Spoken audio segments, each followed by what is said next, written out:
सदियों पुरानी बात है। बसरा के करीब एक छोटा सा शहर था जहां एक अमीर ताजिर रहता था जिसका नाम हारून था। हारून के पास इतनी दौलत थी कि उसे अपनी ही अमीरी से कभी कभी थकान महसूस होती थी। शहर में उसके 3 बड़े बंगले, 2 बाग और बहुत सारे नौकर थे।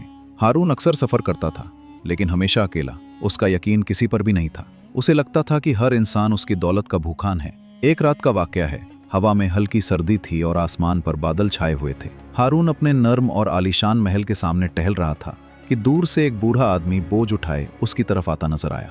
उसका कुर्ता फटा हुआ था, कदम लड़खड़ा रहे थे और चेहरा थकान से ढका हुआ था। बूढ़े ने बोझ जमीन पर रखा और आदाब करते हुए बोला, जनाब, मैं बहुत थक गया हूँ। अगर इजाजत दें तो मैं रात भर अस्तबल के बाहर पड़ी चारपाई पर सो जाऊं। सुबह फजर से पहले चला जाऊंगा। हारून ने सख्त लहजे में कहा, यह मेरा महल है, कोई सराय नहीं। और फिर रात भर तुम्हारी निगरानी कौन करेगा? क्या पता तुम कोई चीज उठाकर भाग जाओ। बूढ़े की आंखें भर आईं, लेकिन उसने सिर्फ इतना कहा, अल्लाह आपको इज्जत दे जनाब, और अपना बोझ उठाकर अंधेरी रात में चल दिया। थोड़ी ही देर में बादल फटकर बरसने लगे। अंधेरा और भी गहरा हो गया। बूढ़ा थकान के बावजूद रुका नहीं। उसके दिल में हारून के कड़वे लफ्ज तीर की तरह लगे हुए थे, लेकिन उसने किसी और से आसरा मांगने का ख्याल भी छोड़ दिया। कुछ दिनों बाद हारून अपने दोस्तों के साथ शिकार के लिए जंगल गया। हिरण का पीछा करते करते वो अपने साथियों से बहुत दूर निकल गया, इतना दूर कि उसे रास्ता भी याद नहीं रहा। हवा तेज होने लगी, तूफान उठा और पेड़ टूट टूट कर गिरने लगे। हारून का प्यारा घोड़ा भी अपनी जान बचाने के लिए भाग गया और अंधेरे में कहीं गुम हो गया। थकान से टूट चुका हारून एक पुराने पेड़ के नीचे बैठ गया। उसके दिल में डर, बेचैनी और गहरा अकेलापन था। रात जैसे खत्म होने का नाम ही नहीं ले रही थी। इसी बेचैनी में दूर से एक हल्की रोशनी चमकती दिखाई दी।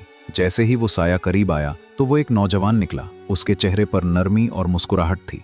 उसने आदाब किया और पूछा, जनाब, आप इतने परेशान क्यों नजर आते हैं? हारून ने कमजोर आवाज में सब कुछ बताया। साथियों से बिछड़ना, रास्ता भूल जाना, घोड़े का गायब हो जाना। नौजवान ने फौरन कहा, आप फिक्र न करें, चलिए मेरे घर। मैं और मेरे वालिद यहाँ रहते हैं। जो रूखा सूखा खाना हमारे पास है वही आप भी खा लीजिए। सुबह होने से पहले मैं आपका घोड़ा ढूंढ लाऊंगा। हारून ने हैरानी से पूछा, तुम कैसे ढूंढ लोगे?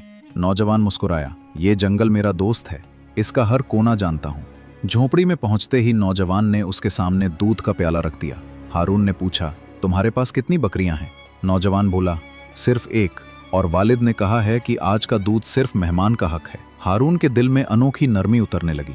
उसने सोचा कि इस लोगों की गरीबी कितनी गहरी है और इंसानियत कितनी बुलंद। रात को जब हारून सो गया, नौजवान मशाल लेकर जंगल में घोड़ा ढूंढने निकल गया। सुबह होने से पहले ही उसे घोड़ा मिल गया।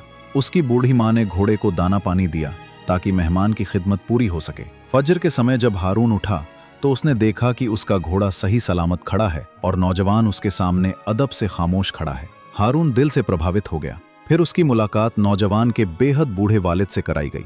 जैसे ही हारून ने उन्हें देखा, उसके पैरों तले जमीन खिसक गई।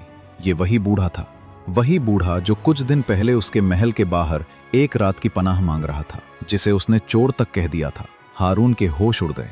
वो उनके कदमों में गिरकर बोला, मुझे माफ कर दीजिए, मैंने आपके साथ बहुत बुरा व्यवहार किया। बूढ़े ने उसे उठाया और कहा, बेटा, अगर तुम्हें तकलीफ होती तो मैं सामने ना आता। वो बात मेरे लिए इतनी पुरानी हो चुकी थी कि मैं भूल चुका था। तुम्हारी इज्जत हमारे लिए ज्यादा अहम है। हारून रो पड़ा। उसे समझ आया कि असली दौलत अमीरी नहीं, इंसानियत होती है।